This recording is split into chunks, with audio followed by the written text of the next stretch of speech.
Hello, good morning everyone. So, adi na nga, nakita di ba niyo na naparahasang ak. So, ini nga isda is babher. Nakapalit ak hanina kuan siya ng kilo. So, nagpalit ak kay maupay kasi an kuan.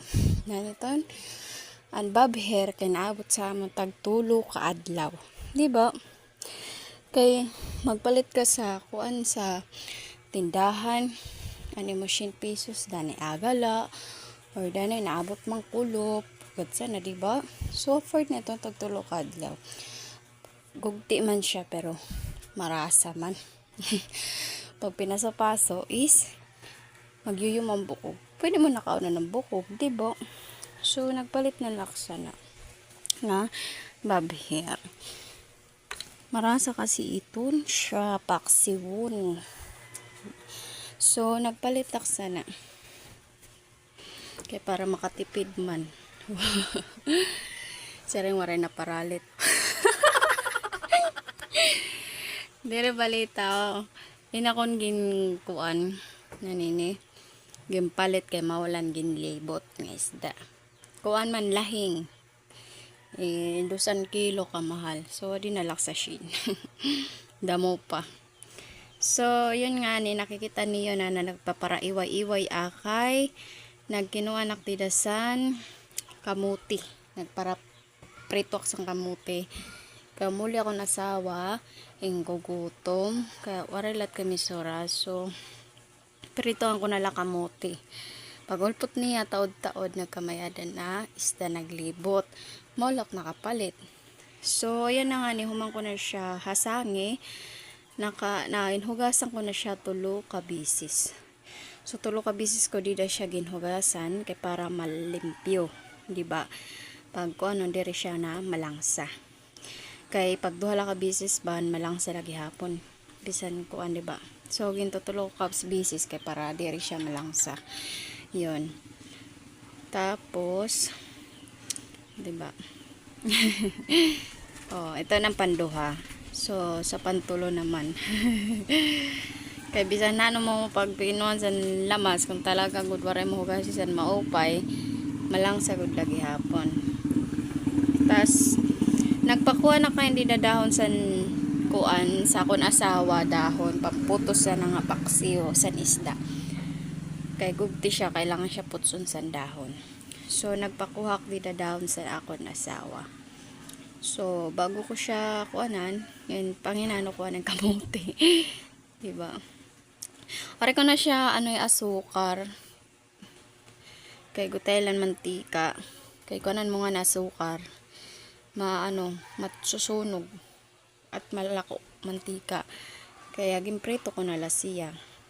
Then, kahuman ko sa nagtiros nakdida san lasuna.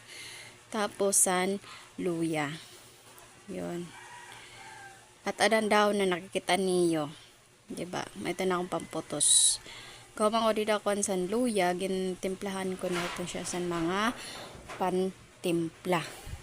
San, katulad san bitchin, san asin, yun. Diba? Gintiros ko na siya san kung kaya di siya na gagawas ang bitchin. Medyo hulusan ko an. So, ayun na nga, bitchin, aw asin. Timplang ko siya asin. At ang suka. Titimplang ko siya kay pag di mo siya ko ng suka, timplahan. Sa magdadalunot la sa dahon. Kaya para medyo masaplod. Wow, masaplod. Kuanan ko siya ni timplahan. Kaya paran ko niya sa suka, magkuan sa isda.